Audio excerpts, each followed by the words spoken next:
Hello everyone, আসসালামু আলাইকুম। কেমন আছেন সবাই? আশা করছি সবাই ভালো আছেন। আমিও ভালো আছি আলহামদুলিল্লাহ। তো বরাবরের মতো চলে এসেছি ইলিশ মাছের আবারও আরেকটি নতুন রেসিপি নিয়ে। তো চলুন কথা না বাড়িয়ে ভিডিওটি শুরু করা যাক। ইলিশ মাছটা রান্না করার জন্য ফার্স্টে এখানে আমি পরিমাণ মতো একটু তেল দিয়ে নিলাম, এই যে। এরপর আমি এখানে পেঁয়াজ এবং দুটো কাঁচামরিচকে খুব ভালোভাবে বেটে নিয়েছি, সেটা দিয়ে দিচ্ছি।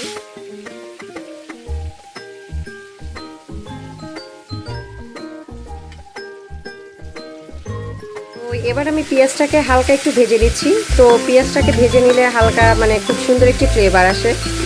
তো পেঁয়াজটাকে আমি একটু ভেজে নিচ্ছি।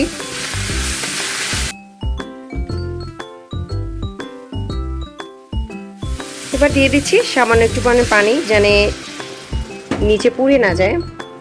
দিয়ে দিচ্ছি পরিমাণ মতো লবণ। এরপর দিয়ে দিচ্ছি হাফ চামচের মতো হলুদ গুঁড়ো এবং মরিচ গুঁড়ো। এরপর মশলাটাকে একটু ভালোভাবে মিশিয়ে নিচ্ছি, এই যে। তো এইদিকে মশলাটা হয়ে যাওয়ার সাথে সাথে আমি এখানে মাছটাকে মাখিয়ে নিচ্ছি ভেজে নেওয়ার জন্য। তো এবার আমি মাছটাকে একটু ম্যারিনেট করে রাখবো। ফার্স্টেই দিয়ে দিচ্ছি এখানে হলুদ গুঁড়ো, এই যে হলুদ গুঁড়ো। এরপর দিয়ে দিচ্ছি মরিচ গুঁড়ো। এরপর নিয়েছি সামান্য পরিমাণ লবণ, এই যে। এবার মাছটাকে একটু হালকা মেখে নিচ্ছি।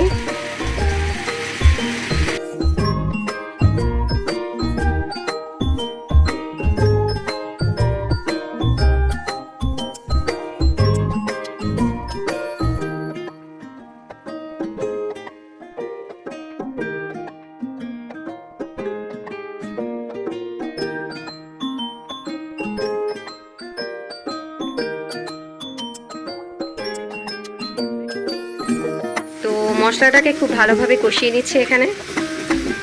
আসলে আমি সব রান্নার তরকারিগুলো আর কি মশলাটা খুব ভালোভাবে একটু কষিয়ে নিই, যাতে করে হলুদ মরিচের গন্ধটা না আসে।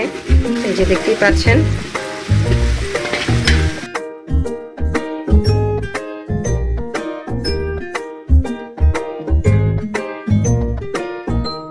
মশলাটা হয়ে যাওয়ার পর এবার আমি পরিমাণ মতো একটু পানি দিয়ে দিচ্ছি। এই যে মাছটা হতে যতটুকু পানি দরকার আমি ঠিক ততটুকু পানি দিয়ে দিচ্ছি।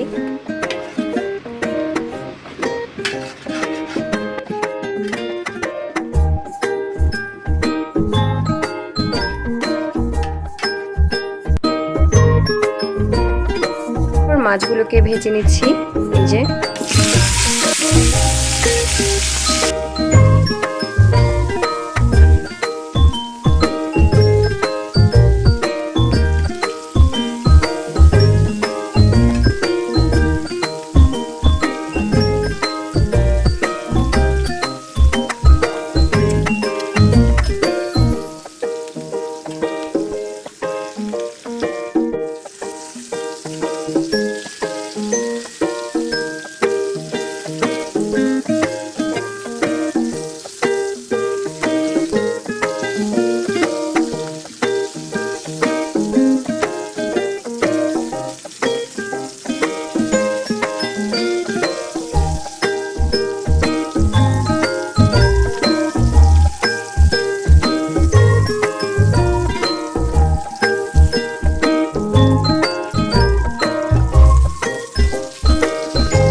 তো সব মাছগুলোকে ভেজে নিয়েছি।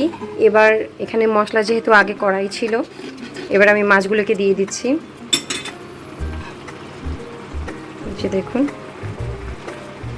আস্তে করে দিয়ে দিচ্ছি।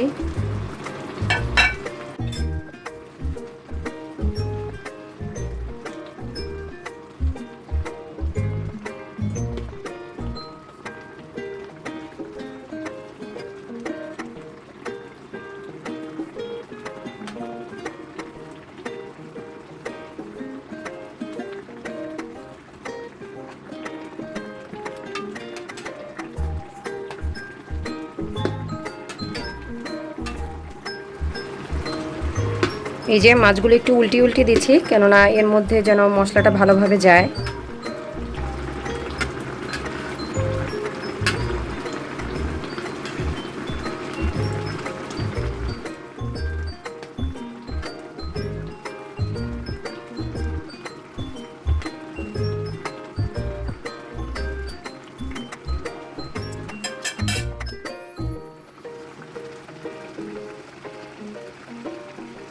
তো মাছটা রান্না করা হয়ে গিয়েছে। এই যে মাছের মশলাটা কিছুটা শুকিয়ে এসেছে,